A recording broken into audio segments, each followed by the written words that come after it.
Welcome to the NZ Nomad Runner podcast. It's good to be here, good to have you here, good to be anywhere. I'm Chris Lucas. And I'm Charlotte Milne. And we are run coaches at CMF Running, home of epic one-on-one run coaching in the CMF Run Club. Today we are hosting one of our very own CMF coaches, Coach Kirrilly, who has recently smashed Coast to Kosciuszko. 240km, isn't it? Yeah. Yes. You can tell we're prepared. Yes. Which is, part of the reason why we wanted this conversation, really, to learn more about this amazing event that she's done and her amazing fourth place finish and 13th overall, I think she was, from memory. So looking forward to having a chat with her about that. Yeah, Kirrilly, she's a cool chick. She came and did fault line earlier in the year. Did really well there as well. I think she came fourth as well. So she is an undercover operator, good at the long stuff, and it's really exciting. It sort of feels, even though, we actually, because we haven't known her for that long, we've only known her for about a year, right? About a year. But maybe it's just the start of her little career of, doing really well at long stuff. Who knows? Yes, I think she has extended out the long stuff recently, isn't it? Yeah. Oh, the super long. Yes. Is that what we call anything over 100 miles? Super long? Yeah, the new normal. Some of the some of the local trail races, the like half marathon series trail races around the place, one in Auckland, one in Wellington, they use the term super long being the 21k. Yes. So super long ultra. In the ultra world, maybe it's plus 100 miles. Yeah. 200k's and over. Well, you say it like a joke, but it is actually getting a bit that way. The 200 milers, all that kind of stuff is becoming more normal, air quotes. But it is still in an incredibly long way, and an incredible achievement. And I'm looking forward to, finding more about what it was actually like, opposed to just presuming what it was like. Yes. From Kirrilly. And Kirrilly's based in Australia as well, fairly close to Blue Mountains, which is where the UTA Ultra Trail Australia is located. So pretty awesome to have a coach, a CMF coach on the team who's based over there. And we're hoping to go over and join her and all our crew and go over there ourselves, aren't we? Yeah, I've just spent a weekend away with my family, and I have an auntie who lives in Springwood, which is very close to the Blue Mountains, and she was showing me all these pictures, and I even went through the course, the course on the website, and she was talking me through what it was like. It was pretty exciting, so I naturally went home, back to my laptop, well, not even back to my room, whatever, and got myself on the wait list for UTA 100. Nice. So it escalated quickly. But it is a race that I actually have wanted to do for quite a while. We've been talking about going there for a number of years, but haven't had the resources to do it. But I think we can do it this year. So that's exciting. Yeah, there's definitely this, this crossover of Australians coming to New Zealand, and also now New Zealanders going to Australia for races, especially, I guess, along the UTMB kind of vibes. Yeah, either UTA, Ultra Trail Australia, or Kosciuszko. Kosciuszko, yeah. Are they? Not to be confused with Coast to Kosciuszko race that we're talking to Kirrilly about. Two different races. Yeah. The other thing we're going to mention, team, is it's early December as we record this, and one thing we always notice every year with folks in their training, particularly those training for races that are sort of in that February or late Jan, February, mid-Feb. So we have a lot training towards Tarawera, 100k, 100 miler, that kind of thing. And we always notice that folks are just kind of struggling with their training at this time of year. And we just want to say that if you're listening to this and you're a little bit like that, don't worry. It's normal. It's a tough time of year because there's so much going on. I know myself, the last few weeks I've just been like, man, I'm just sort of done with this. looking for the year to kind of wrap up and have some relaxing time. And so it's often the case as we get to this time of year and we've got work things on, and we're trying to finish our projects for work, and there's family engagements, and at the same time we're wanting to wind down, and then we're trying to train for a race, and there's just all these like things going on in our world, like colliding, isn't there? Yeah, definitely. Like I don't know if you can tell, but I have a bit of a cold. Yeah, probably this because I've been in a long time actually. I think it almost because I've been away, like I said, at my family's, and it was somewhat of a relaxing weekend. And I've been super busy training hard. And yeah, I've just got a bit run down and a bit sick. But I know that if I am, like cautious about my training, and obviously do all the other preventative measures, that it will pass. And or skipping runs of course as well, because ultimately, like, it depends on where you're at, but especially if you're like myself training for Tarawera, your key sessions are going to be like over sort of New Year's. So I have a little bit of time. Like I don't want to be sick then, but it's all right to be sick now. So, and that's the thing that we always notice. So this is the hope part, I guess, of what we're talking about, is just sort of, we do our best getting through this little next couple of weeks to Christmas. Listen to your body, that kind of thing, and then come Christmas we can all train like elite athletes, because most of us are not working for 2 to 3 weeks, so all of a sudden there's a lot of energy available over that Christmas and New Year's, and then it sort of carries on into January really, and just sort of carries on to your race, because even by the time you go back to work, you're rested, your energy's great, you've had a rest, and it's all good. You carry that energy right through January and February into the new year. So that's what we notice every year. Keep the faith, team, and all will be well. We end up actually sort of saying to our runners, get to sort of Christmas and New Year weeks, and we're like, whoa, slow down, take it easy a bit too, don't get too carried away, So it's balancing it all up as well. I think that's all. That's us. Onwards. Hope you enjoy this chat with Kirrilly. Welcome, Kirrilly. Good to have you here with us. G'day, Chris and Char. Thank you so much for having me on. I'm very excited to be part of the New Zealand Nomad Runner podcast. Woohoo! Here I am. So we're just saying it's been 3 weeks since Coast to Kosci 240km. Yeah, the time's gone pretty fast. I had a week off school, took a little bit of a breather before I went back. So I've been back at work for a couple of weeks, and I'm back in the rhythm of real life again, I guess. Yeah. And what's that been like? It was sort of like, I know myself, after a big events, and that it can sort of be a bit of a journey to, come back to life. Yeah, absolutely. I think after having such a big focus and a big training block, and your whole life sort of revolving around, am I getting enough fuel? Have I got those shoes ready? Is that stuff clean and ready to go for my training run tomorrow?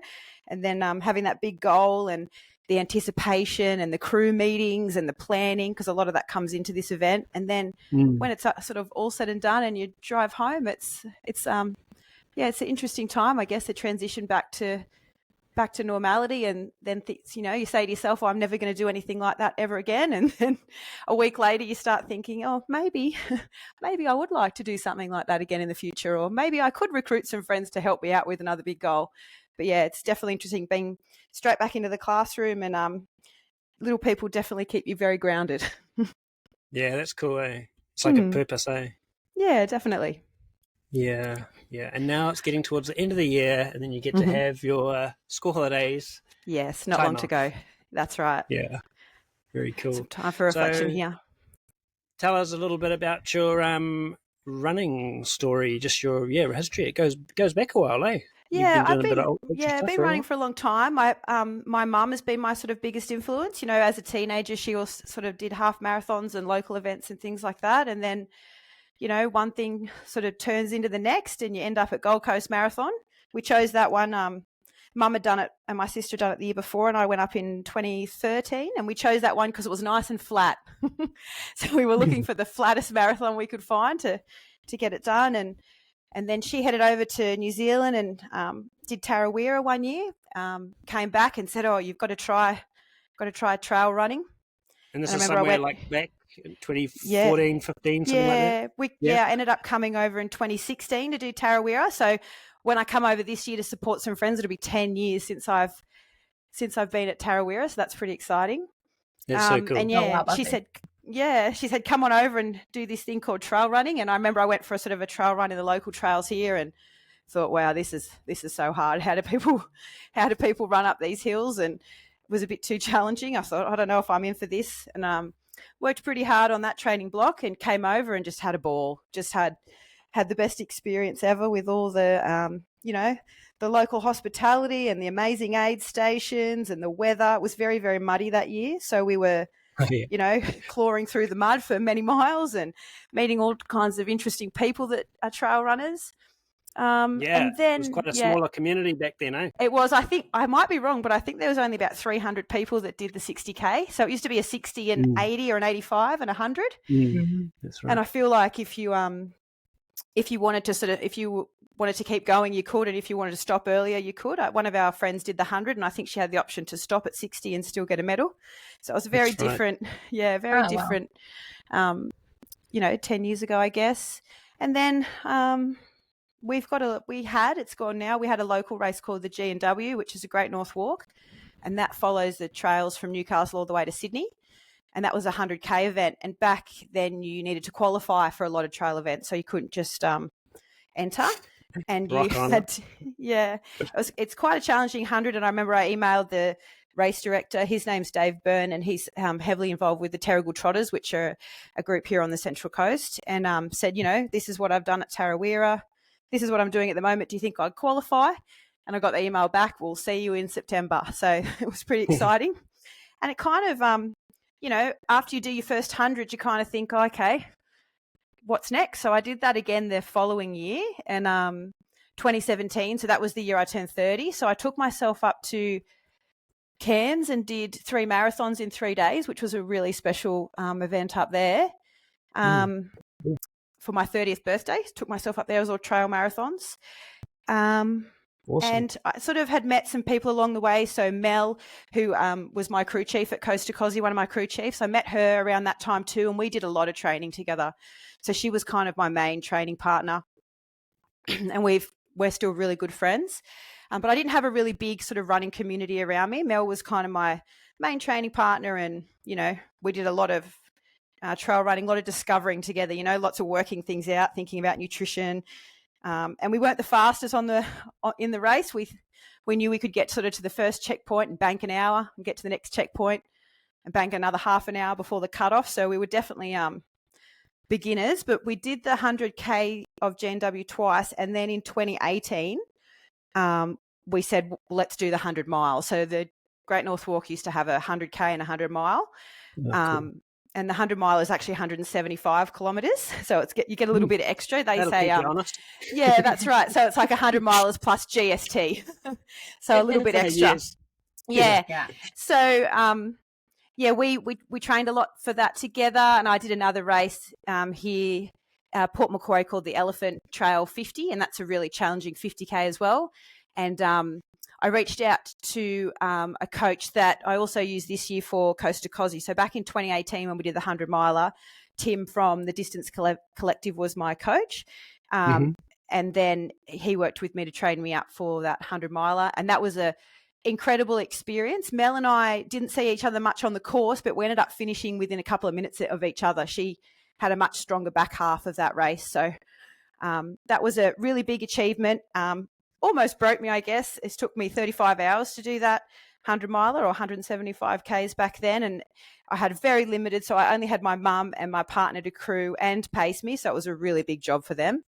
And after that, I kind of decided to have a bit of break from races, but I kind of kept training and just running, as you do, without any pressure of any events. I actually hadn't done a lot of events probably into the last couple of years. Mel and I did a backwards version of G&W 100 Ks during COVID, because obviously there wasn't any events and things on during COVID. So a couple of years there where there wasn't many events or things like that. But then like looking for missions. Yeah, looking for missions and things to keep us honest. And I helped Mel out for a couple of qualifiers she needed to do for some longer races and things like that. And yeah, we didn't really have much of the running community, but we got out there and we learnt as we went. And then in about 2021, I started getting introduced to a few more runners around the way. So and a couple more running groups, and that, the running community around me kind of started to expand. So that was a really exciting time, and it helped me to build my confidence and get a little bit quicker and try some new different running in different areas and trying new things, and all those things you learn about gear and nutrition and shoes, all that sort of stuff. Yeah, so that was a pretty pivotal time for me now that I think about it, 2021. And then I had a bit of a hiccup. So in 2022, I actually had a really bad back injury. So my trail running friends will blame surfing, and my surfing friends would blame trail running, I think. We're not really sure what the mechanism was for that injury. So I had a protruding disc in my lower back, which was putting some pressure on a nerve in my back, or a couple of nerves in my back, which meant that I couldn't really use my left leg. So it sort of cut off all the instructions to my left leg, I guess you'd say, all that electricity to my left leg. So that was pretty scary for a little while there, because I was feeling pretty fit. I had all these good people around me. And then, that sort of was a bit of a curveball, I guess. And I was in denial for a little while. I remember sitting at the physio, and he did the old test where you sit on the edge of the bench and he hits your knee to see if there's any reflexes, and then hits your Achilles to see if there's any reflexes. And there was just nothing happening there. So there was no messages getting through. So I ended up choosing to have some surgery. So I had some back surgery, and then obviously that meant that my running journey sort of had to start from zero again, because I had to build up that walking, hiking. So I still was pretty, I'm a pretty determined, stoic kind of person. So I still was getting out there and hiking with poles, walking with poles. I also started swimming, which is something I still enjoy doing, that I'm not very good at, but I really love doing, and sort of had to rebuild from there. So that was, kind of a bit of a change in direction for me there. But I was so lucky because I have so many people around me that kept me honest and included me in their, weekend adventures and things like that, even if I was hiking along behind them and then just enjoying the coffee afterwards with them. So that was, That's so cool. Yeah, it was really good. And I reflect on that time a lot, because I think if I didn't have that, that community around me, maybe that could have gone differently, and I might have not have had such a good recovery, or been so disciplined with my strength work and hiking and things, and all those things that make us happy, getting outside and being with the people that we enjoy talking to, and keep us happy and healthy, and keeping us keep our mental health really good as well. So so that sort of got me up to 2022. And then I'd never done a UTA. So Ultra Trail Australia is like trail runner Christmas over here in New South Wales. Everyone that's anyone in trail running has done a UTA, will be at UTA, will be supporting or crewing at UTA. It's almost like a bit of a rite of passage. So in May 2023, my mum did the UTA 22, and I did it with her. So that was kind of my comeback. That was my first event back on the scene in 2023. And then an opportunity came up to have a friend had a registration he no longer needed. So he was able to pass that over to me for the 50. So I did sort of a back-to-back. I did the UTA 22 on the first day, and then the UTA 50 the next day. And I had That's a ball. a good idea. Yeah, It was great. So it was so much fun, and I enjoyed it so much. It's UTA is something really special. It's probably changed a lot from what it used to be. It used to just be the North Face 100 many years ago, but now it's a little bit like Tarawera. They've extended all the events out to smaller and shorter distances to be a little bit more inclusive. So I did the 22 with Mum, and then did the 50, and just had an absolute a really, really good time, actually, and really enjoyed it. And all of our friends were there, and it was just a really positive experience. And I thought, like maybe I could get back in and do some more events, and maybe I'm sort of rehabbed enough that I can get in and have a go. And then, just kept training, the weekend missions and things like that. And then, so the last couple of years, I've done quite a few events. So I went down to Tassie with my mate Dave, who was also one of my main pacers at Coast to Kosci, and we did Gone Nuts, which is a 100K event down there. And I ended up coming third, which was really exciting. It was something that I'd never expected to be on a podium at an event. That's so cool. Yeah, it was a nice surprise. I didn't know where I was in the field. We were just down there, having a great time. That's a beautiful run. If you're ever in Tasmania, I highly recommend it. It's just along from the northwestern sort of corner across the top. And they have a 75, a 50 and a 25 that just sort of start along the course. They just jump in at different points.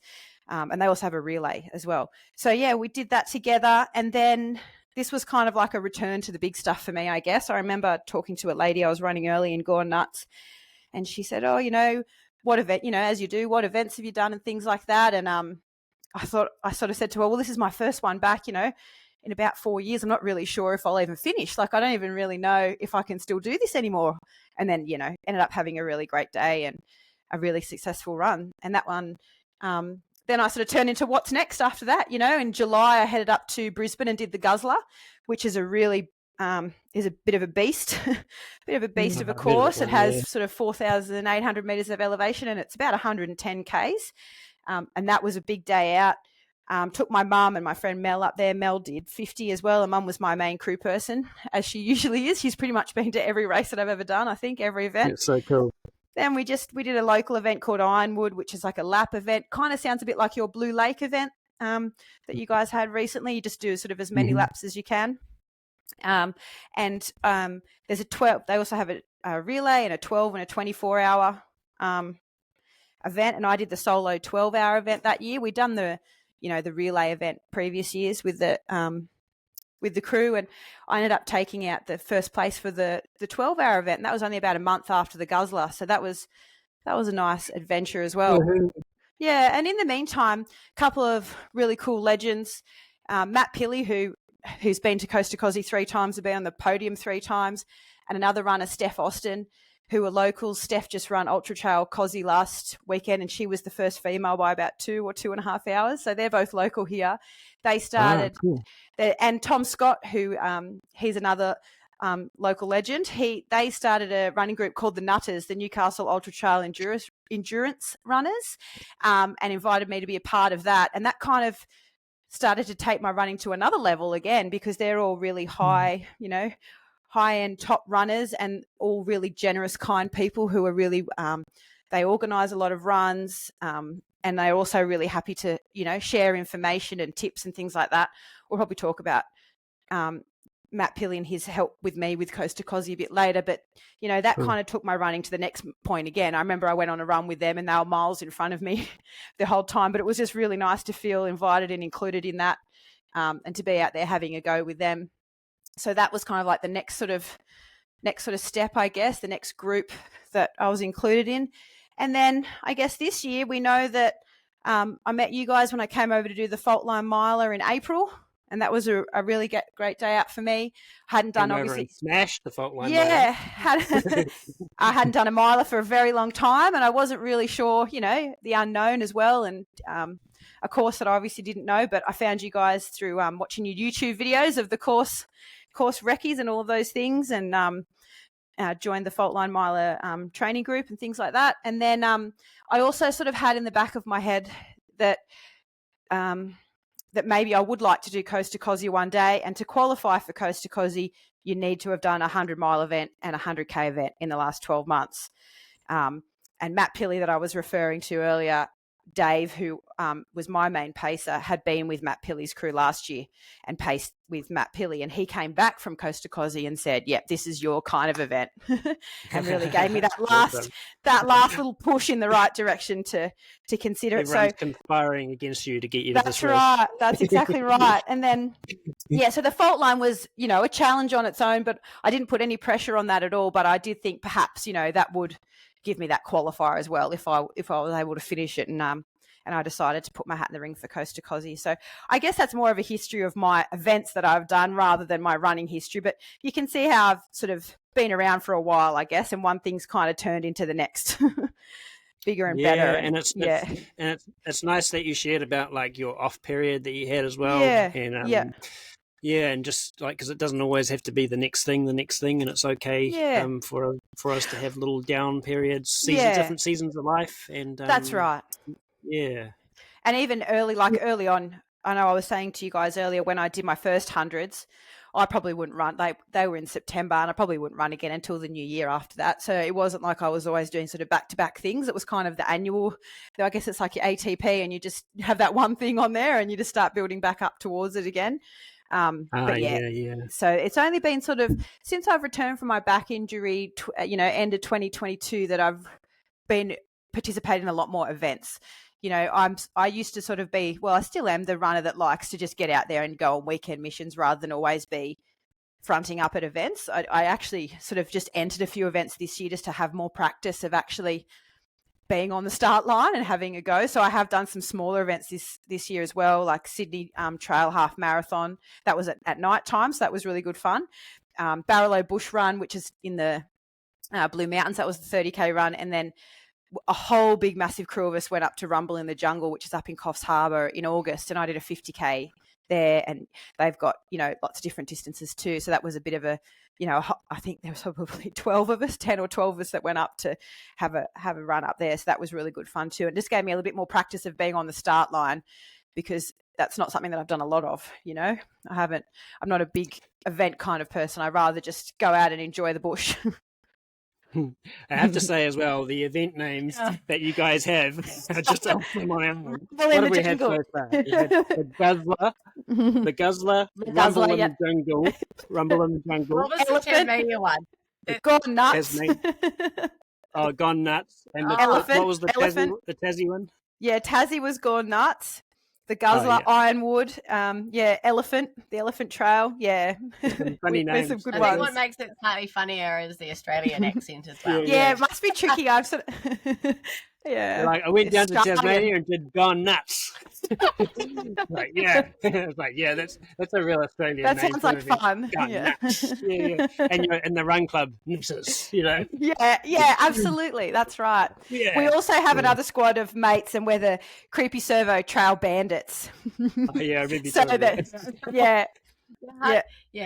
Hard case. And you sound like you've got some pretty hard events over there as well, some pretty hilly. Yeah, I think everything's just, it's all relative, I guess, isn't it too? But yeah, I'm so lucky where I live. I'm sort of between the beach and the lake, and then sort of half an hour drive away is the Wadigans, which is our our local state and national park where we can run. And because we've got that Great North Walk that goes all the way from Newcastle to Sydney, it's just endless what we can do, what we can access. It's incredible. And obviously because I've been going out there for sort of, 8 or 9 years now, it's it's pretty special what we can access. Yeah. One thing that really stood out for me from your story is actually way back when you did Tarawera 50K, and you're like, I think it was a 50K when you came over. And 60K, sorry. Yeah. And you're like, have you ever done trail running before? Yeah. But I was determined in my training block, and I came over and had some fun. It was just brilliant. I think it took me 10 and a half hours. I was, just out there having a great time. I remember being at one of the aid stations and talking to our crew that were there, and they sort of said to me, you've got to keep going. You can't just, you're not here to have a chat and have a snack and change your shirt and put a different coloured buff on. And I was just having a ball. And then I remember the pizza, it was just incredible coming over, just having a great fun with a bit of running in between, really. Yeah, and it's so amazing now, just the shared knowledge that we have about training for these ultra events now, isn't it? It's so accessible for all of us, whether it's podcast or coaching or just through other runners that are in the know, just around nutrition and fueling how to train. And that wasn't around or not as accessible back then. I remember I went to my local running shop to buy a pack. I had to buy a small men's pack because, they didn't have women's specific packs locally, and I didn't want to just buy something off the internet. I wasn't sure what I was getting, and then I've come a long way with nutrition, but I had no idea about nutrition as well. And I look back and think, how did I even finish some of those events with the lack of food that I was eating and things like that? It's changed a lot, and it is so much more accessible now. It is really good. Yeah, it's cool. So on to your event. Kosci 240k. So yeah, a little bit about the event first, I guess. Like, has it been going for a few years? Or Yeah. So I know very little, and Okay. purposely did very little research. Yeah, cool. So it would make this conversation more good. Yeah, more interesting for you. So it started in 2004, and it wasn't a sanctioned event. They just called it a fat ass event. So it was just an unsanctioned run back then. Another great name. Yeah, I know, various Aussie fat ass event. And so that was 2004. So what's that? Sort of 21 years ago. And Paul and Diane Every were the race directors. Actually, we saw Paul when I went to Rumble in the Jungle, that 50 I did in August. And he was such a cool dude. He had like the Dunlop volleys on and really old school. And I thought, wow, who is that legend? And then it wasn't until I'd left afterwards that I realised who it was. His hair's a bit of a lighter shade than it used to be in the old photos now, so I didn't really recognise him. But yeah, so they started that in 2004. I think there might have been 4 starters and 3 finishes the first year that they did it. And then they just sort of had an idea. They sort of modelled it on that Badwater model, I guess, of, your crew sort of with you along the way. And yeah, they had 4 starters, 3 finishes, and then it just sort of grew a little bit organically, I think, through there. They might have had a few runners each year, and you sort of had to be in the know. And then right up until, I'm going to say sort of just before that COVID time, so maybe 2017, 2018, there might have been a gap there where Paul and Diane didn't run the event anymore. I think there might have been a challenge with the councils or the permissions or the road or something like that. And then the new race directors, Mickey and Greg, took over the event a few years ago. I'm not sure of the exact time. They took over the event with Paul and Diane's blessing and have kind of continued to build it up since then. And it's sort of, usually there's about 50 starters. So they have a pretty in-depth application that you need to complete and you submit your qualifying races. And they check those out and they decide who they're going to invite into the race, and then you get the phone call from Greg or Mickey. A phone call. That is cool. It's not like an email. No, it's not just an email. It's a phone call. Yeah, it's a phone call. So my phone call this year was interesting because I was already, I put my phone on Do Not Disturb after about 7 o'clock, and I go to bed at about 8. I go to bed pretty early because I like to get up early and run. So I missed my call. And I had this voicemail, and I woke up and the little transcript was underneath the voicemail, and it said, this is Greg from Coast to Kosci. And I was looking at it at, 10 to 5 in the morning thinking, oh my gosh, how long do I have to wait before I can ring him back? What's a normal person's time? Should I wait till 7 or 8 o'clock, or what do I do to call him back? So that was sort of a bit exciting for me. But there is this sort of period between when you apply to when you find out if you're in. It can be might have been about 6 weeks even this year, where you're sort of in limbo land, But back to the event history. We run from Twofold Bay, which is on the south coast of New South Wales, and the first 4Ks or so is trail, but the rest of it is pretty much road or dirt road all the way through to the back of Jindabyne, so from the southern part of Jindabyne. So if anyone's been over to the snow over here in Australia or is listening over this side, you come over the back of Jindabyne, down into Jindabyne, and then there's about, when you get to Jindabyne, it's about 180k point, and then you pretty much march all the way up, all the way up through all the snowfields, all the way up to the highest point in Australia, which is Mount Kosciuszko. And then back down 9 kilometres to Charlotte Pass, where you finish. And the event is about 240 Ks, and I think it's about 5,500 metres officially. My watch was a little bit higher than that, but they always are. So it's basically uphill the whole way with lots of nice big flats as well. So there's some big climbs, some big bitey climbs, but it's just on a sort of a slow grind the whole way, all the way up to Mount Kosciuszko. But especially that last 60 odd Ks you said after that's 180 right, odd yeah. Ks, so from 180, there's sort of the old school guys that talk about it. They say the race starts at Jindabyne. They say the race starts at that 180 kilometres. So you really want to get there and not be totally demolished, because it's all uphill pretty much from there. There's sort of a 5Ks out from Jindabyne that you can still run.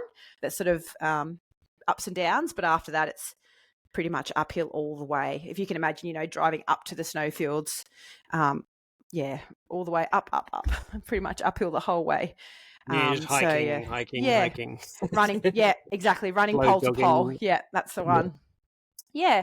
So yeah, I guess that's the history. It's been around for a long time with a little hiatus there, and then some new run directors, and then the layout of the race is very different too. So everyone starts obviously at Twofold Bay, and that's where your crew are as well for the start. And then the runners all run. We run about 24 Ks without any support. So for me, that meant I just had a little pack on and about a litre of water and things. But you run this first sort of 24, 25 Ks by yourself with no assistance. And then you get into a little town called Toowoomba. And there's a big fundraiser there at the public school with mugs and cakes and bacon and eggs for all the crew and things like that to buy Cool. to support that little bush school.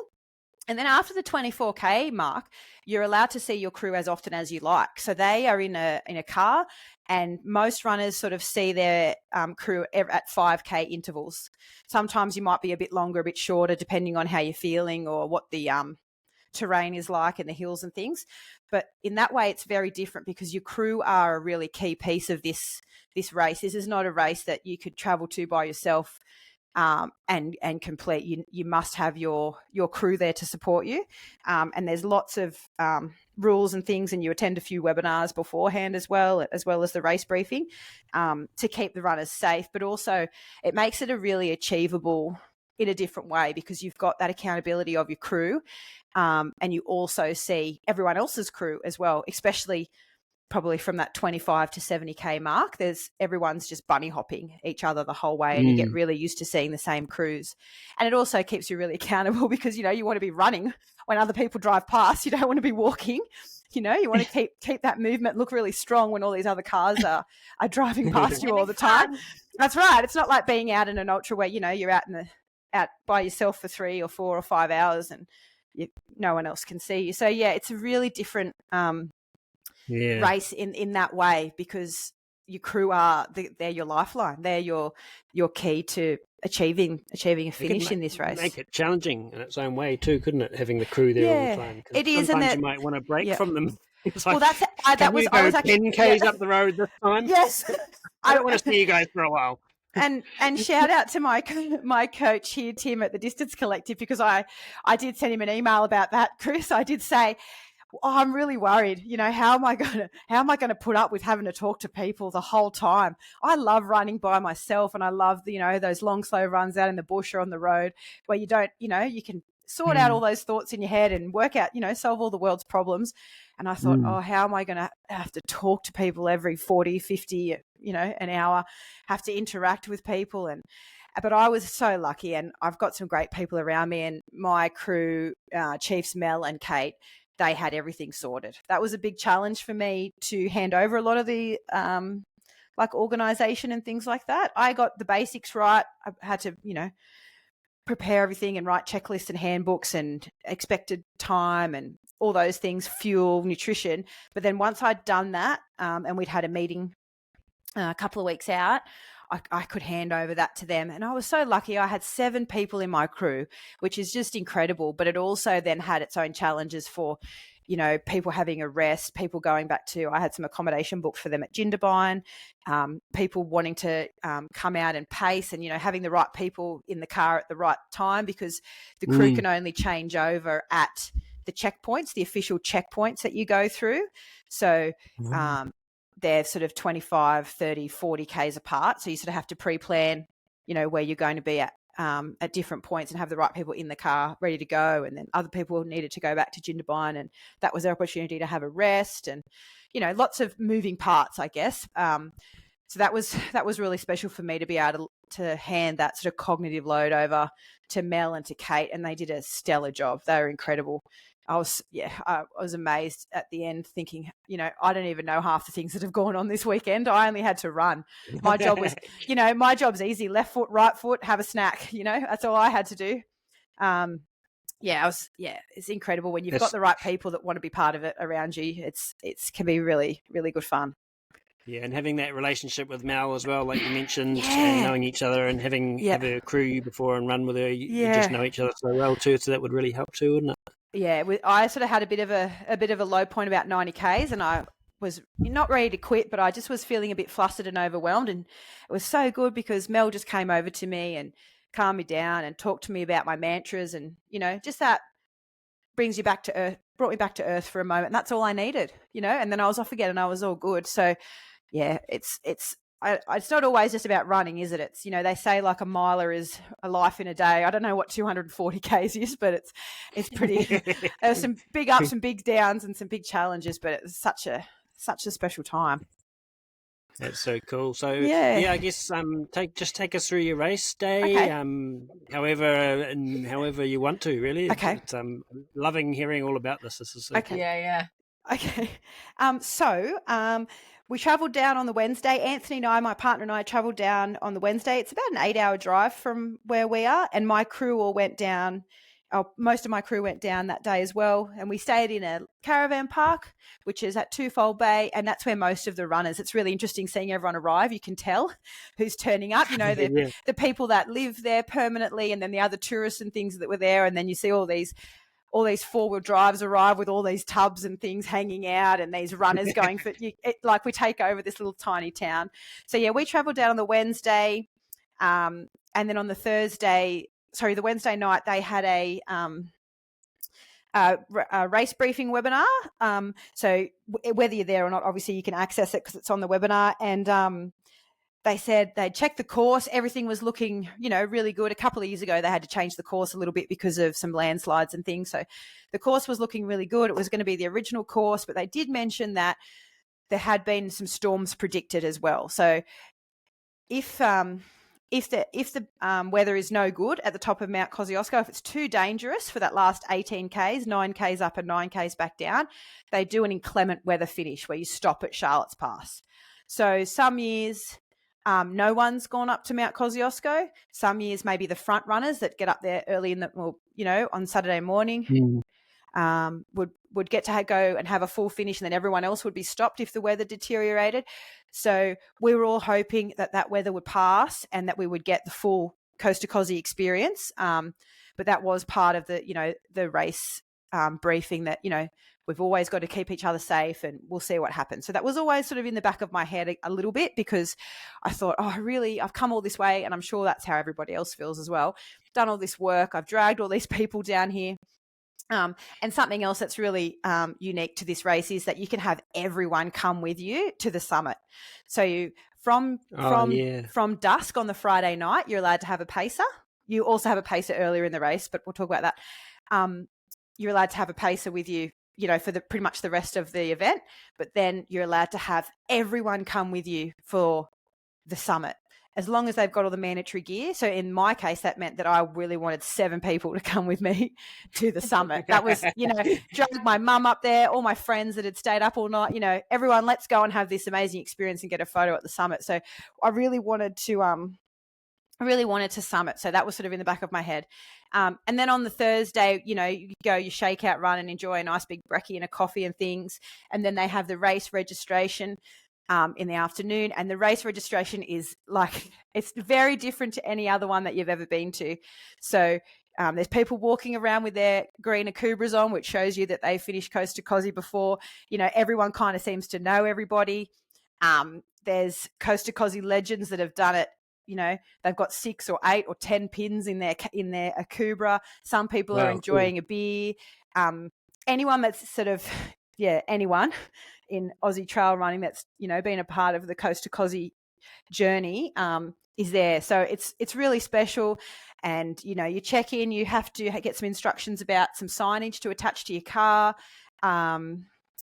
What else did they gave us a little, your little pack that you get with your race number and things like that. Have your photo, and you can purchase some additional merch if you want to, and things like that. Ask any questions that you have, things like that. And it was all very welcoming, and it's very difficult to describe, but Coast to Kosci has the 3 values of community, humility, and resilience, and it's definitely a community. It's sort of, we're the class of 2025. It's, it's very, very different to any other event that I've been to. But yeah, then we just went out and sounds really special, eh? It's really unique and really special. It's even to be considered to be able to stand on that beach is, something that I never thought in my wildest dreams that would ever happen for me. It's like an honor, you know. Mm. So yeah, the Thursday night we went out and had some dinner and things like that with Matt Pilley's crew, because we're all sort of local. We had dinner with them and had a chat, and got some words of wisdom from Matt's wife, Amanda. She's an incredible lady as well. But she sort of said to me, you know, you've done lots of harder things than this in your life. You know, she said, some people, they'll come and this will be the hardest thing they've ever done, but you've been through lots of hard things in your life. You're going to have a great time. And that was really nice, because that sort of stuck with me, because that was one of those last little, you know, tidbits that go in your ear in that last 24 hours before the race. So that was really nice. And then, yeah, we just had an early night. The race starts at 5:30 a.m. and it was probably less than a kilometre. So you just walk out onto the beach, walk along the beach, and, you know, you get your little, you have your tracker there and turn your tracker on. You've got a little red flashing light on the back of I had on the back of my hat, as long as it's on the back of your person, all good to go. And you start on the beach and you kind of, there's a beautiful welcome to country that actually made me cry. It was incredible. So down there is Ewan country, all the way sort of up through the mountains, and then it changes as you get closer to Jindabyne into Garrigo country up into the snow. So we had this beautiful welcome to country by an Aboriginal elder and the smoking ceremony, had our photo behind the big banner, and then we were pretty much off we went. And it's a really interesting start, because I think there might have been 67 or 68 starters this year. Usually they keep it to about 50. So it was a big cohort this year, big starters. And you kind of run up the beach, and then because it's so congested, you walk up the beach. So you walk like, you know, the first couple of 100 meters. Then the smoke was there from the smoking ceremony. So that was beautiful. I pushed that over myself, waved that over myself. You run out onto the road, and then you sort of turn left and you go straight up an easement where there's, like, you know, some electricity. And because it's just straight up, everyone just walks. So you kind of run along the road for like 100 meters, and then boom, everyone's just walking. And then I did some Ks there with some really beautiful female runners, Emma Rose and Alicia Heron. Alicia Heron had just been over to New Zealand to do that 6-day event that was on not long ago, and got some really good results. So it was pretty cool talking to her, and even being in her presence was pretty cool. There was some, pretty amazing women in the field this year. But yeah, and then it's some nice road for that 24 Ks into Toowoomba, and everyone's crew drives past you at that point as well, because they're all on their way to Toowoomba. So, you know, 70 odd crew go past you, and also if they've got a second vehicle as well. So it's really fun, because there's just, you know, people going past you the whole way. And I knew that I just needed to take it really easy. So that's what I was thinking. I was like, "Ooh, that'd be easy to go too fast." It's road, and it's just sort of undulating. And I guess my little mantra for that beginning part was just patience. Just be as patient as I can. I thought I'd take about 3 hours to do that first 24 Ks, and I was about right. I think I was like 2 hours and 50 minutes. So I was really happy with myself for just taking a deep breath and enjoying it, and getting to Toowoomba. And you come over to the hill in Toowoomba, and you look down into the little valley, and there's like 200 people wearing high vis. It's the funniest thing you've ever seen, because all the crews have got to wear high vis the whole time, right? Because they're on the side of the road. So everyone's crew is there. And, you know, traditionally all the runners kind of get there within like a half an hour, 40-minute window. You know, so it's not very spread out there. So you come over the hill, and there's just all of these high vis, you know, every crew in high vis, and all these cars, and then it's just the funniest thing you've ever seen.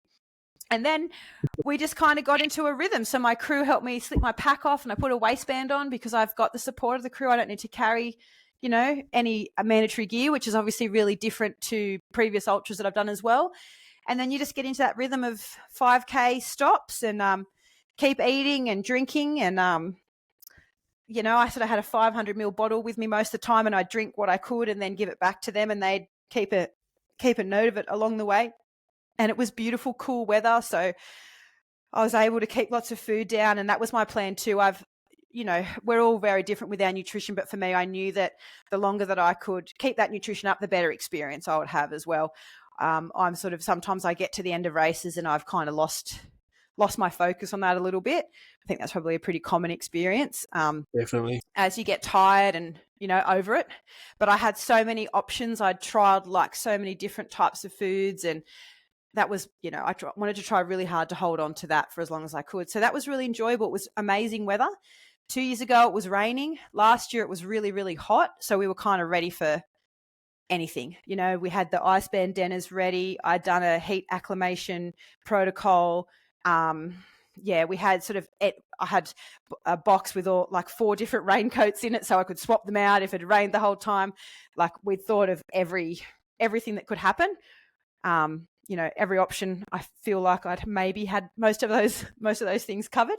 So we just sort of rolled through, and then you come to the next checkpoints. 50 Ks is Rocky Hall.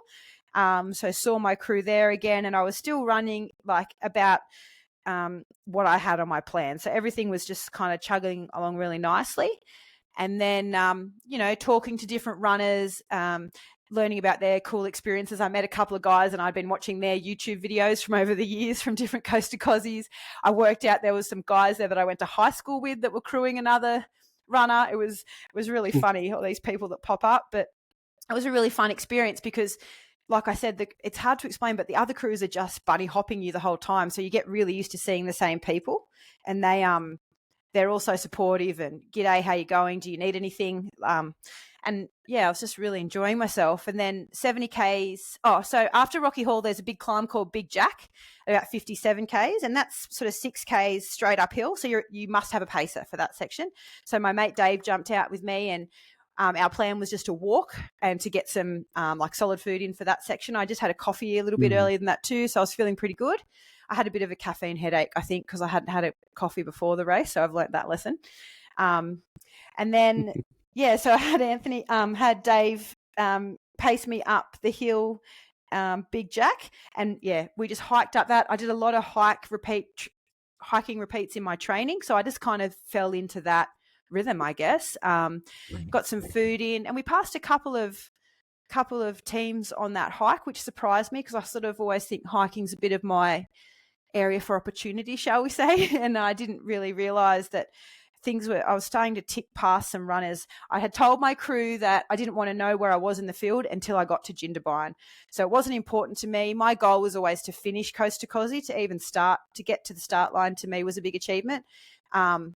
So I didn't want to know where I was in the field or anything like that until we got to Jindabyne, just to give me an idea of what was happening. Up Big Jack, and then the next checkpoint was Cathcart, and my mum surprised me there. So my mum and another friend had travelled down that day, the Friday, and I didn't expect mum to be there so early. So that was really nice. I got to see mum. And how many Ks through the race was you at that point? 70 Ks, that one. Oh, yeah. Cool. Yeah, so 70 Ks, so everything was still feeling pretty nice. Of course, you get, those little niggles and little challenges as you go through, but nothing that was really alarming me or needed any attention, so that was pretty good. Nothing really exciting happened for the next 30 Ks. So from 70 That's a good thing, eh? I know. I've got nothing, either that or I've blacked it out. My crew are so amazing. They've kept a log of everything I ate, everything that happened. But there's nothing really exciting. You just tick through the Ks. Just ticking over. Right, and that was my mantra, was just patience all the way up to Cathcart at 70 Ks. And then coming in, then you see the dead tree at about 102 Ks. So it's sort of it reminded me a little bit of the fault line in places because we were right on the top of ridge lines up there, that exposed ridge line where you can't really hide from the wind too much. You sort of, there's not much around you, not tree coverage or anything like that.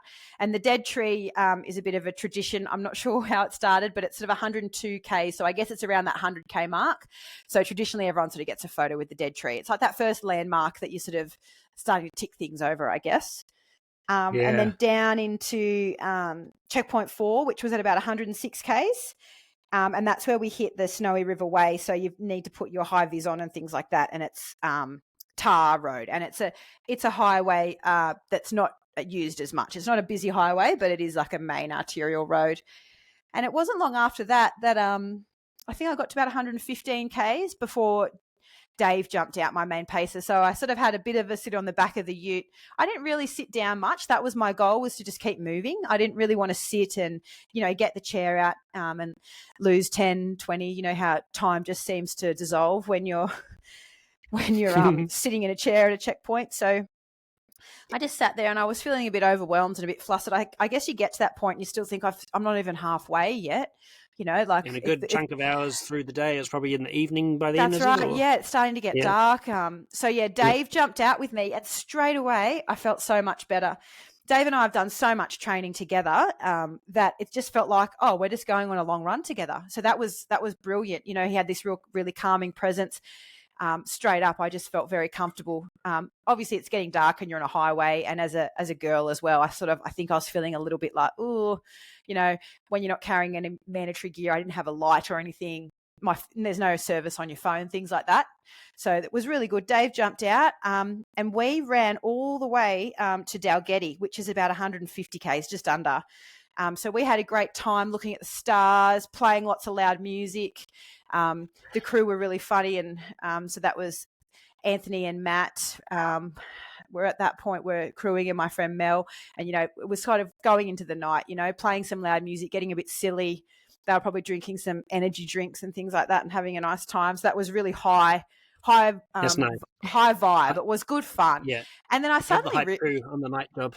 That's right. Yeah. And playing the Beastie Boys really loud, and I knew it was them. No. And it was really exciting because it was getting dark, the stars are amazing and things like that. The vibe was really high, and you kind of almost forget that you're running when you're in that really happy space. So I guess that was a real highlight for me that time. And my mantra for that bit was presence, to just enjoy it, because here you are running coast to Kosci in the dark. The stars are amazing. There's no light pollution. It's a really special time.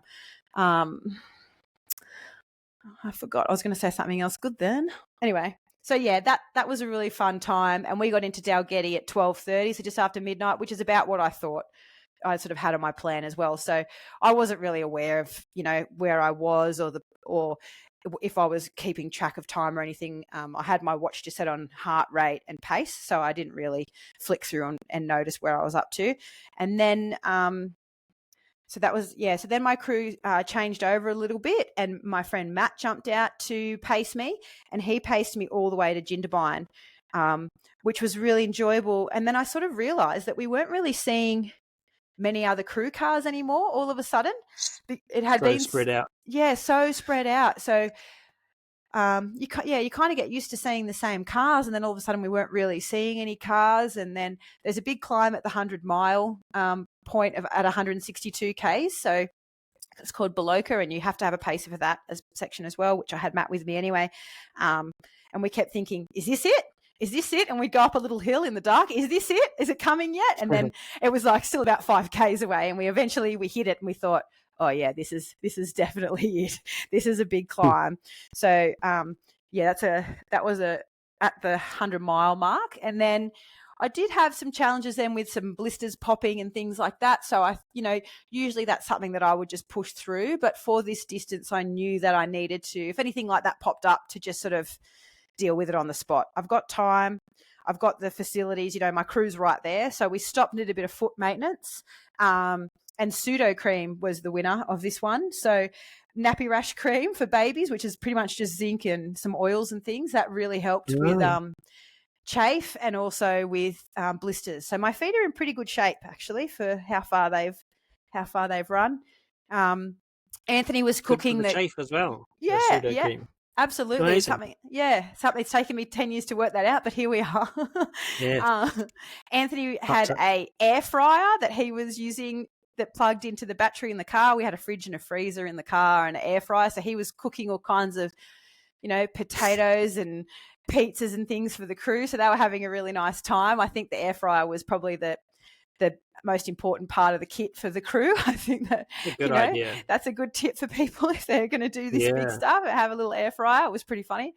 And then Maddie and I were running along, feet had all been fixed up. I did have a bit of a low point there because when you do eventually take your socks off and you look at your feet and they don't look very, very good, and you think, they're going to be a bit painful. I don't know if I can do another 80 Ks on these feet, but you get through it and you just keep moving.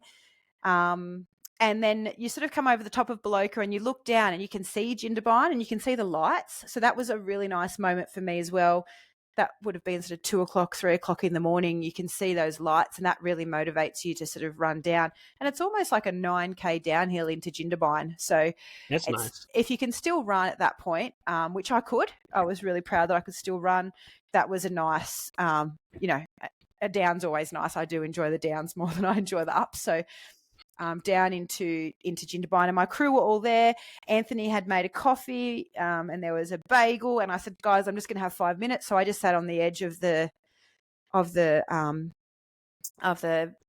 the ute. Sorry, just sat on the edge of the ute and had 5 minutes, and then Dave picked me up, and we knew there was about 5 Ks there that was sort of runnable. And my coach Tim had said that 5 Ks is still runnable, so don't just switch off and think, that it's all uphill and you've got to walk. Yeah. Just commit and have a go. I'd had a coffee and I felt amazing. And I just kept saying to Dave, we're going to do this. We're going to do this. I was having, that 20-minute high that you get from the coffee. It was really exciting and I felt really, really good. And Dave said, oh, do you want to know where you are in the field? And I said, oh, no, not really. Like, I'm having a really good time. I'm enjoying this. And God bless him. He's like, are you sure you don't want to know where you are in the field? I said, all right, you can tell me. And he said, do you know that you're coming 5th? And I just laughed at him. I said, oh, very funny, Dave. Like, I know I was running with some ladies and they're behind me now, but that's all I know, because obviously there's no out and back. You have no concept of where anyone else is. So that was a really nice surprise for me. I didn't realize that I was, running so strongly and being so successful. So cool. Yeah, it was a really nice surprise because, like I said before, when Mel and I used to run G&W, we kind of knew that we could bank half an hour here and bank an hour here and make it through the cutoffs, So we've come a long way. And then, that's so cool. Yeah. And so Jindabyne is 180 odd Ks. Yeah. And 180. what time of day was it approximately? So you've it was gone early through morning. the day and through the night. Yeah. So it was, I think it was just under 24 hours for Jindabyne. So it would have been about 5:30. Oh, that's right. I remember early we in were the following morning. you. Yeah, that's right. So it would have been, you guys would have been a couple of hours ahead of us, but yeah, sort of, breakfast time, I guess. So that was kind of nice too, because I had a coffee and I had a bagel, which is sort of what I'd have at home before going for a run. So it was, you kind of trick yourself into thinking that you're pretty fresh. You've just woken up. So you just go for a run. Just go for a Sunday long run. And then I'd had this excellent tip from Matt Pilley to rotate my paces on that next climb. So rather than having one pacer for, 15, 20 Ks, just get them to do 3K hikes and swap it out every 3Ks and have the crew car stop every 3Ks rather than 5Ks, which made a lot of sense for me too, because obviously I've slowed down a lot. I'm not running, I'm hiking. So, 10, 11, 12 minute pace. So, 3Ks takes about as long as 5Ks did at the, earlier in the day. So I had Matt and Dave and my partner Anthony sort of do 3K rotation, which also broke it up because it's pretty much sort of 30Ks uphill. After that, so they probably all talked you up by then as well, right? That's right. Not as much talking. Yeah, and it was just nice. Probably nicer for them too. They were trying to sort of keep my nutrition up. It was the next day, so sunscreen. I brushed my teeth, all of those kinds of things. And then it was nice because Anthony, obviously I care deeply for him, so it was nice to have him for 3Ks. And then Dave would push my pace and help me to walk, sort of pole to pole. And then Matt was just beautiful. He wouldn't even let me carry anything, so he'd have my drink and he'd hold my poles. And if I wasn't using my poles, he would carry them. They're carbon poles; they don't weigh anything, but they were just all so caring for me and didn't want to make anything, more challenging than it needed to be. And I guess for the crew, that's good too, because, they were in the car and they could see me every sort of half an hour or so rather than having that sort of weird downtime if they were waiting for me for an hour, if by the time they pack up, drive ahead, they're sort of sitting there for a little while. Yeah, so we kind of started that. I tried really hard not to get into that death march for as long as I could, that trying to still jog little sections. And that was always the advice I'd been given by others as well. Just keep ticking it off. And there's markers there for the snow. And I'm not sure how far apart they are. So we're only a couple of 100 meters, but, run, walk all the way up for those. And then we got up to eventually sort of, the weather really changed. So that's probably something else I should talk about. there's roaming medics. So there's medics in the car, and they're obviously just checking on different runners all through the field, from the front to the back, in the middle, always driving around, checking in. How you going, guys? Have you got warm enough clothes on? You're still healthy and moving nicely and things like that. Don't need any help.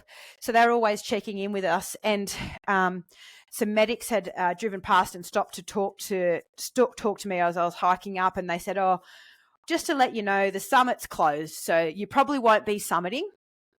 So, I've been awake for a long time and had sort of 200 Ks behind me at that point, so that sort of started playing with my mind a little bit. I was thinking, That's cool. I was probably almost start crying. Yeah, it was a funny feeling, Yeah. And I was still probably a couple of hours away from the summit anyway, honestly. But, you hear that, and then the next one, or the same medics would come past again. Oh, well, actually, the summit's open again. So you will be summiting. And that summit section obviously is like an extra 18 kilometers. So when you're told you're not doing that, but you think, oh, you're sort of in your head, you're doing the maths, you already cut off that 18 Ks, and you're thinking, oh, well, that's all right. I've only got 12 Ks to go or whatever. So there was always that it's open, it's shut, it's open, it's shut. And by then the front runners had finished. So the first few blokes and ladies had finished at the top, and they'd all got to summit. But we didn't really know. I didn't really know what was happening with them and things.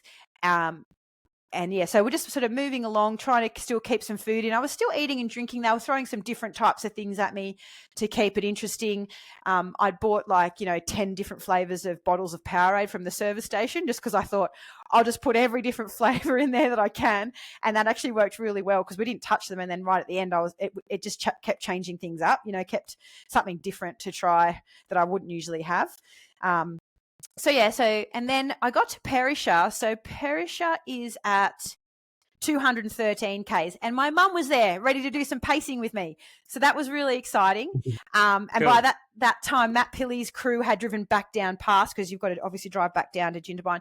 They had driven past because he'd finished and given me a big wave. And then Amanda, his wife, drove past me, and she said, "Oh," she just said, I think she might have said some swear words. She hadn't expected to see me, that far along the course. "I'm turning around, I'm coming to see you at Perisher." So she came up and had a chat with me at Perisher, and I sort of said to her, "I don't think I can summit. I think I've only got 9 Ks left of me. I don't think I could do 9 plus another 18. And, she kind of gave me the hard words. That was pretty good. And then, Mum jumped out for a couple of Ks. The original plan was for Mum to jump out for a few more than that, but she was sick. So she had a really bad flu or cold and some asthma going on. But Mum jumped out for a couple of Ks. That was really special because, winding right back to the start, it's kind of all her fault that I got into this running business, I guess, So it was really special to have her out on the course with me. And we did 2 Ks, and the 2 Ks we did from Perisher out were pretty much straight uphill, poor Mum. So we did 2 Ks hiking up the hill, and then she jumped out and Dave jumped back in, and the next 3 Ks was downhill with him. But anyway, it's just how it worked out. So Mum did a little tiny bit of pacing, and the boys kept rotating. And then meanwhile, the second car had gone up. So obviously, because you need all the mandatory gear, you've got to get it all checked. And the crew are allowed to get all their gear checked and get my gear checked before I get there, so that I don't have to get there, and then fuss around and wait and stand still and all those things. So the other crew that were having a rest or a bit of a break at Jindabyne had gone straight up to Charlotte Pass, and they had the monster task of getting, all that mandatory gear checked for 8 people, which is huge.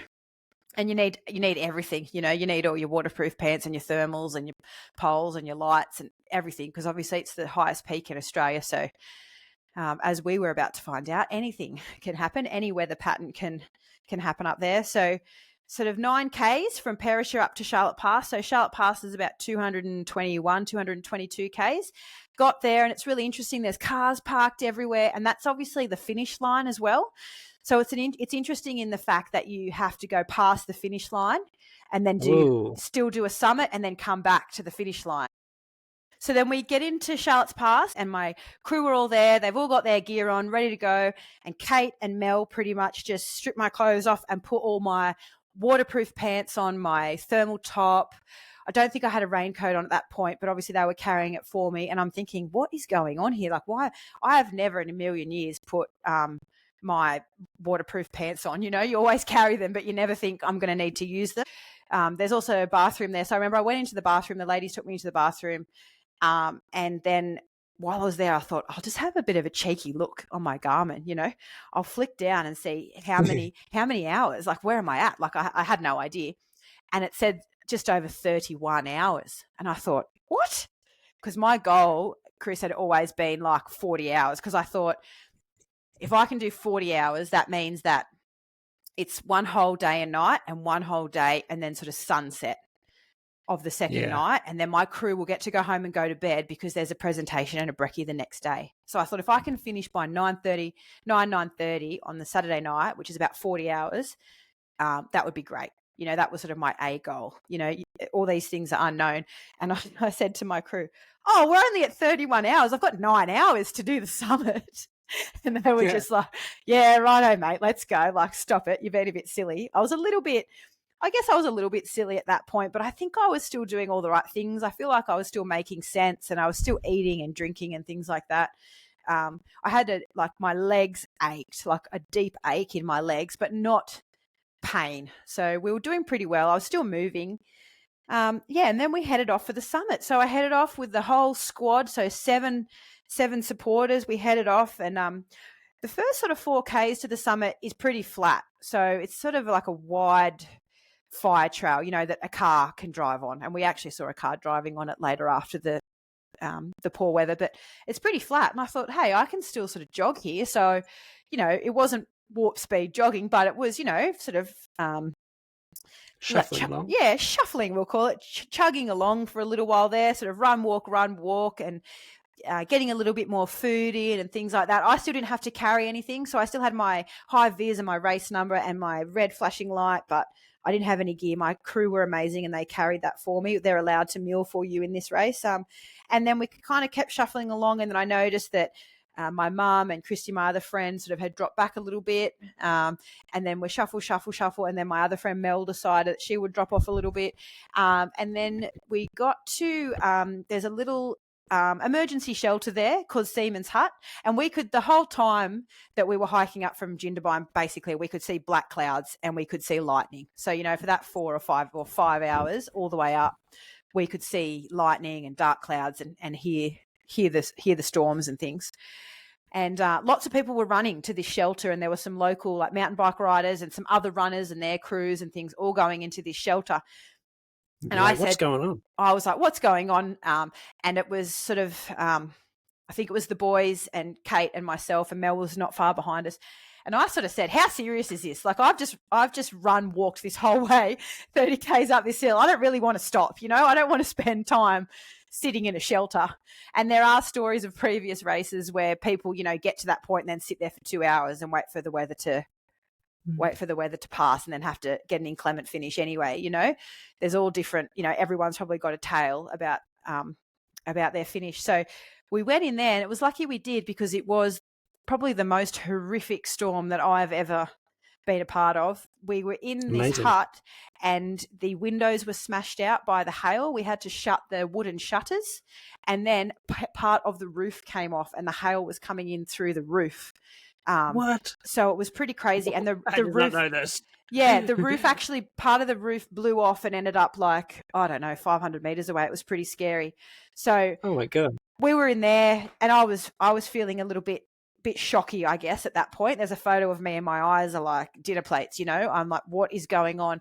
I was thinking, I'm so glad we're safe. But then I was also thinking, this sucks so much. I just want to finish. Yeah. And then I was also thinking, I wish they'd just given us an inclement finish. But then I was also like, I really want to get to the summit. It was a really so much going really on, intense time. And of course I was like sort of 230 kilometers or 220 kilometers in as well. So I was not feeling like fresh, you know. And then I started thinking about my mum and my friend Christy, who hadn't made it to the shelter. Like, where did they get to? And, you know, I didn't want to, that's kind of where I lost my mojo, you know, like lost my focus a little bit. Along the way, I'd managed to sort of keep that focus mostly along, you know, keep your focus on what you're doing and everything else will sort of come along. But that was where I sort of started to feel a bit wobbly, you know, like I back into the real world, not focused on the task at hand. anyway, so the storm passed and we kept going, and Kate and Mel decided to turn around to go back down, and the boys stayed with me. So Matt and Dave and Anthony, and then we sort of shuffled along to the next. So you have to also cross some icy snow as well. I only had road shoes on as well. I did have some trail shoes in the car, but we didn't ever have that conversation, was never part of the decision. And I don't think it would have made that much difference anyway.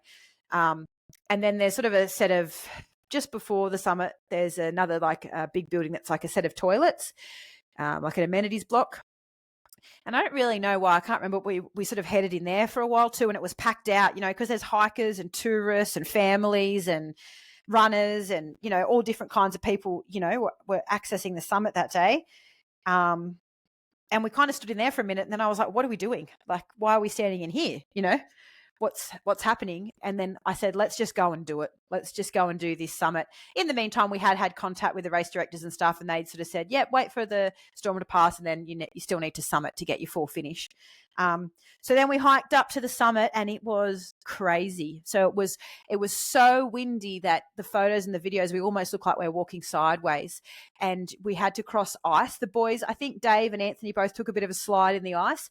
I had my poles, so I didn't, but I was moving fairly slowly. And then right up to the summits, we call it a cheese grater. You're kind of on those metal grids.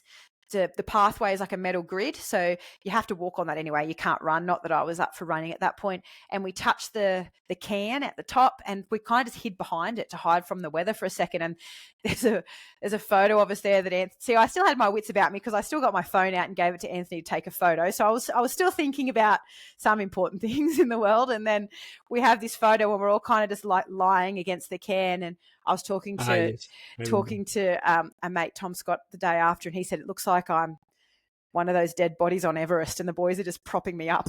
It was a bit like, it was pretty hardcore. And and then we sort of shuffled back down. So it's 9Ks back down to the finish, and it felt like it went on forever and ever and ever. I had decided that I wasn't going to run anymore. And, I look back now and think, why didn't I at least shuffle? But, in the moment, everything's hurting. I hadn't really been taking in much food, and, obviously glycogen's a bit different when you're at those high altitudes and things. So you probably need more, but we were doing what we could with what we had. And then finally sort of got close to the finish, and I popped my hood off so I could show my CMF cap, and I gave my poles to someone else to hold. So I still had, my brain was still definitely working. And then I think Mel had hiked out to meet us so that she could sort of run ahead and tell the rest of the girls that didn't come all the way to the summit, because I wanted everyone to finish together. So I didn't want to run across that line or the tape by myself. I really wanted to do it with the whole team, because this event is not, like I said earlier, something that you can do by yourself. Like the hours and the meetings and the organisation and people taking time off work and driving and things like that, and just giving away, 2 or 3 days of their life as well to come and support me to achieve this. I wanted everyone to be in that finish line photo with me. So everyone gets the tape at Kosciuszko, Coast to Kosci. Everyone gets the tape. So you don't, it's not like only the first place person gets to sort of hold the tape. Everyone gets it. And you run That's through. Cool. Yeah, it's really nice. You run through the tape there. And so Mickey and Greg are there for every finisher. I think they were a little bit late for some of those front finishes. I think they only just got there in time early because it was a very fast year this year. But they hold the tape for everyone. And then, you have a bit of a photo and a chat with them and a bit of a debrief with the crew. And I sort of just sat off to the side, and I probably voiced to my crew that I needed a bit of quiet time. I just need a moment. I don't know, the boys might be different, but I don't think I was too negative at any point. I don't feel like I had any low lows, but we crossed the line, and they had a ginger beer there for me, an alcoholic ginger beer. All these things, all these important things that you've got to put in the plan, that was ready for me. And then finished, and it was all sort of over. And I thought, oh my gosh, what have I just achieved? And then I realised that I thought I'd come fifth, and I thought that was pretty good. It was pretty amazing to have achieved that as someone who just had the goal, or had the goal of finishing over anything else. It's all unknown. And then we sort of, came back down into Jindabyne and had a pretty quiet evening. And I noticed my feet were pretty puffy and bruised and things like that, but nothing too sinister. And we were back. Yeah, I had a big Airbnb that Kate actually organised for the team, so everyone had their space, and we had a quiet night. And then the next morning is just as exciting, because the next morning, so the Sunday morning, the cutoff is 3:30 in the morning, so you have 46 hours. So 46 hours is the cutoff. There are some cutoffs throughout the race as well, but that's the finish line cutoff. And during the night, there was some. Well, I should mention that after I finished, so after I went up to the summit, there was some runners that were held. So their time was officially paused, and they had an hour and a half of downtime, and then they went up to summit. So I was very lucky in a way that I had just got to keep going and summit. I don't know how I would have felt if I'd had to sit there for an hour and a half, but I guess it also shows you that hour and a half was when I was up there in that weather with my crew. So their time was paused, and then they got to go up. And then the overnight finishes, they got to a certain time, I'm not sure, probably early in the morning or late in the evening, where they just actually called it an inclement finish. So some of those more to the back of the pack runners, those final finishers, actually didn't summit. They got to, they had an inclement finish as well. So looking at the results and things, it was all a little bit tricky to understand what had happened until we heard the full story the next day, because the times were all a little bit funny. Yeah, so some of those people, and there were some people, there was another runner that went up just in front of me, and they got hailed on. So there was some people at the summit when my team was sheltering. There was a couple of teams, including Patricia from Poland. She was up there summiting, and Shaggy, his name's Stephen Redfern. He's like a ultra running legend here in Australia, and I got to share some time with him on my hike up to Charlotte Pass, and I couldn't believe it. I think I probably overwhelmed him. I was like, I can't believe it. I'm here with Stephen Redfern. Like some silly things that happen, when you see these people that you've followed their social media and their Strava and things for years, and they just do some incredible things. But yeah, so we weren't really sure. I wasn't really worried about looking at the results or anything. They didn't really make sense to me anyway. And then the next morning, so cutoffs at 3:30 in the morning, and then breakfast starts from 7 till 9, and it's kind of like a serve yourself breakfast the next morning, and then they have a presentation at 9. And the really special thing about the presentation is that lots of previous finishers have been back to crew or to pace other runners, and they come to the presentation. They wear their Akubra as well, and then also people that DNF'd also come to the presentation. So it's a really like community-based presentation, because everyone comes. It's not about who comes first and who comes last. It's just everyone is on an even playing field, I guess. Like it's the most respectful presentation. There's no order of how things are presented. It's just they just choose a runner, and they talk about their finish time, and then Greg or Mickey, the race directors, might throw a little bit of trivia or a bit something funny or an anecdote about the race about that runner. The first place for male and female receive like a little bit of an extra presentation right at the end, but everybody else is just all mixed in together. And yeah, like I said, everyone's walking around with Akubras on, so it's pretty special. And then the first time you finish, you receive your Akubra and a pin, and then for any years that you finish after that, you receive a pin, and you can add it to your hat.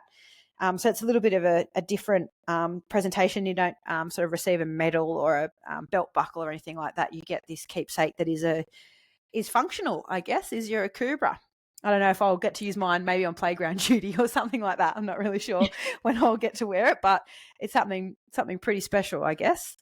So for our New Zealand listeners wondering what a Akubra Yes. An Akubra is like a Aussie farmer's hat, a traditional Australian hat, and it's made from the pelt of rabbits. And the factory is actually in Kempsey, which is not far from where I grew up on the mid-north coast. So it's just a bit of a special hat. These ones are specific to Kosci 240km. It's a wide-brimmed sort of felt hat. And the Kosci 240km ones are a beautiful deep green colour. Yeah, so it's pretty special. Yeah, it looks so amazing. Yeah. It's pretty cool. We'll use a photo of you in Sure. your one for the thumbnail of this podcast. Okay. Well, when they announced my name and I stood up, I actually started crying. So just zoom in on that photo and make sure I'm not making a horrible face with all tears streaming out of my eyes. But it was pretty special. And then they had some extra presentations as well. So Jane Trumper, who is a incredible trail runner here, and if you've ever been to UTA or any of those events, she's usually the sweep. She had her number reserved, so she's now number 12 forever. She's finished up doing Kosci a few years ago. She's now the medic, but she did 10. She had 10 finishes from 10 starts, so absolutely incredible track record. And so she had, number 12's retired for her. And there was another special presentation for Pam Muston. So Pam is an incredible trail runner in her 60s, and she got her 10th finish this year. So she got an extra special presentation and 10 finishes. I think she might be from 11 starts. So that is also an incredible achievement.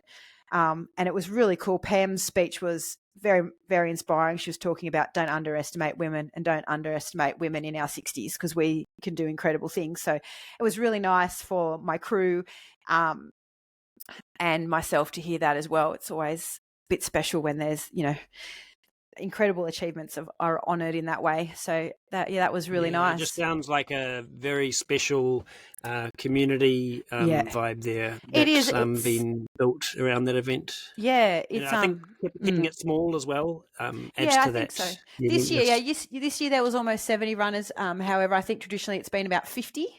So I'm not sure if they decided to trial having a few runners, or if it makes it a little bit more financially viable, or if they just want to continue to grow the race. But that's how it was this year. And then we sort of headed back to our accommodation after that. And I thought, I might just check the results and, just looking at different things and different people's splits as we wind down from these and overanalyze every decision that we made and every kilometre that we ran. And I realised that I'd actually come fourth. So that was really something that really surprised me, because there was a lot of big names, some ladies that had won the race before, ladies that have different records and things like that in the event this year. So that was never in my wildest dreams did I think that that my run would go that well. And I really do just owe it all to my crew. Like, I couldn't have asked for a better run. Things don't always go to plan, but for this one, it really did all sort of come together. I was very lucky that, nutrition, tummy stuff, injuries, everything just all worked out. The weather was perfect. And I think I've got a lot to owe to strength training as well. Like I've said before, I started strength training when I started working with you guys in about February, and that's really changed not only like the composition of my body, but also my recovery times and things like that. And I also probably should do a shout out to Pete Imlay, who helps me out with my injuries and things like that. I've been working with him since I did my back. So he's at the Newcastle Movement Doctor here. So if anyone listening that's living in the Hunter Valley or Lake Macquarie or Newcastle, go and see Pete and tell him that I sent you, because he's made a big impact on my quality of life and obviously my ability to recover from these big scary dreams as well. That's so cool. And it really does take a team around us, not only on race day, but just in looking after our bodies and our training. That's right. And even checking in with you, Chris, as well. Like, you were able to help me with some mindset stuff and get some journaling prompts and all of those things. I guess, leading in, I also did I did like a little race day meditation every day. So it's only a 5-minute little meditation that I got from Justin Ross, who does a lot of the Training Peaks learning. I listen to that sort of every day for, 3 or 4 weeks before the run. So then when I was at the start line on that beach, I could just play that in my head without even hearing it, because it was just a 5-minute, body scan. And that's all I needed to sort of bring me into the presence and enjoy it. I didn't really ever feel nervous or anxious, which was really comforting. I think because I knew it was going to be a big, long, slow run. I don't have to go hard and fast and race. I just knew that I could just sort of tick along and that I was going to be surrounded by my crew. It's very process orientated. Yeah, definitely, which suits the way my brain works. And I knew that, all my favorite people were going to be there, and they were going to be there to help out and to run with me and to keep me fed. And like I said earlier, it just made my life was really easy because all I had to do was run. When do you ever get the opportunity to have 2 days of just running? You don't have to go to work. You don't have to do any housework. You don't have to feed the chooks or, do the grocery shopping or, make decisions at school or anything like that. Or all you've got to do is run. And I think, we're pretty lucky that we have these amazing opportunities, I guess. Yeah, so cool. Well, congratulations, Thank Kirrilly. you. You're a legend. It's Thank been so awesome. We both sort of had tears in our eyes at different times listening to you recount your couple of days racing. Well, thank you so much for the opportunity. It's great just to talk it all out. It's a nice sort of like you getting me to write a bit of a download of my training. It's sort of a nice process for me to go through as well to relive it all. And I know I've been lying in bed looking at the photos of it on my phone every night and reliving it because it was such a great experience. And it's a real privilege to be able to come onto your podcast and have some time to talk about something that I really love. That's cool, eh? And it's an inspiration to me. Now we're probably like, we want to go to Kosci. Yeah, come on over. Yeah, come on over. If I decide to have another go. It's like, Yeah, it was very cool. Cool. What is next for you? I had this like little fantasy in my mind for you. Badwater would be a really good idea for you. I know, you did mention that to me. Well, so if I decide to apply to be in Coast to Kosci again next year, so obviously you still need to go through the application process and then be invited by the race directors. I still need to do a 100K qualifier. So instead of having to do a miler and a 100K, because obviously Coast to Kosci kind of counts as your miler, right? So if you finished Coast to Kosci, you just need to do a 100K before the applications open again in June. But I don't know if it's a tricky one because I loved it and I had the time of my life. So I don't know, do I go back and have a not as good experience, Some people can be really consistent with these big things, but it's a big ask on my crew. Not that I ever received any negativity or anything from them, and I know that they can all decide if they wanted to come or not. But it is a big thing for my crew, and I'm just not sure yet. I've recovered really well. I'm feeling really good. I've been for a couple of little runs already. I know, like after I ran my first marathon, I don't think I ran again for a few weeks. I don't think I could. So, you couldn't even put shoes on. So, I think I'm just going to enjoy the next few months. I'm really excited to come over for Tarawera. Woohoo! I'm going to pace my mate Dave. So he's the pacing for me. So he's doing the miler, and I'm going to jump in at Okatana, I think. Does that sound right? At 118 Ks or so, and jump in with him. And my mum's going to come over and do the 22, and some friends are doing the 50 and the 100. So it'll be a great time for me to come over and support them and to run with Dave. I did enjoy that. I did that at UTA this year too, just after Faultline. It was about 3 or 4 weeks later I was able to go and support all my friends at UTA. So it'd be nice to be able to do the same thing and come over and meet more of the CMF crew as well and some of my clients as well, which will be really exciting. How because cool is they'll that? be at Tarawera. Yeah, might even. Yeah, so that'll be great. So I'm really looking forward to that. I guess that's the next thing on my list. And then from there, I'm not sure yet. Yeah. It's cool that you're like taking your time, like with the what's next, and often there's like a pressure. Oh, I've got a thing or whatever. Or we feel this expectation, and actually no, it's a really good and prudent thing, I think. I think that's a good point. Take our time with these things. Like, I've been doing this for a long time, I guess, and this is probably the fittest and the strongest I've ever been. But it's taken that, that 10 years. And, I know that running is having this massive boom at the moment. It's really exciting and I love it. I love that running is cool because it never used to be cool when I started doing it. And I love that everyone's jumping in. But yeah, I guess the message is that you need to listen to your body and see where you're at in your journey as well. And, there was still 6 months between Faultline and Coast to Kosci, and the training blocks for that were a little bit different too. So that's still, half a year between them, which is not something that I've really done before. I guess last couple of years I've been a bit more consistent with the big stuff, but it's taken a long time to get to that point. Yeah. Yeah, I think that's a really cool message, especially like you said that, I've been running, there's runners these days that are jumping into long stuff pretty soon, and some people can do it and some people can't, and it's a really refreshing message to hear that it's taken you like 10 years of ultra running to land where you are today, and it's not an overnight matter. It's not a linear growth line or that's that right. kind of thing. That's the other side. Flows. The other side of things being in so accessible too is, we feel that pressure because we see people, when I started running, there was no Strava, or I didn't have a Strava account till after I'd done my first miler, I think, or, just before I did my first miler, so I'd done all this, it's very different now. When I started running, I had like an $8 Big W watch that didn't even tell me the Ks. It just told me the elapsed time, and I just kind of guessed.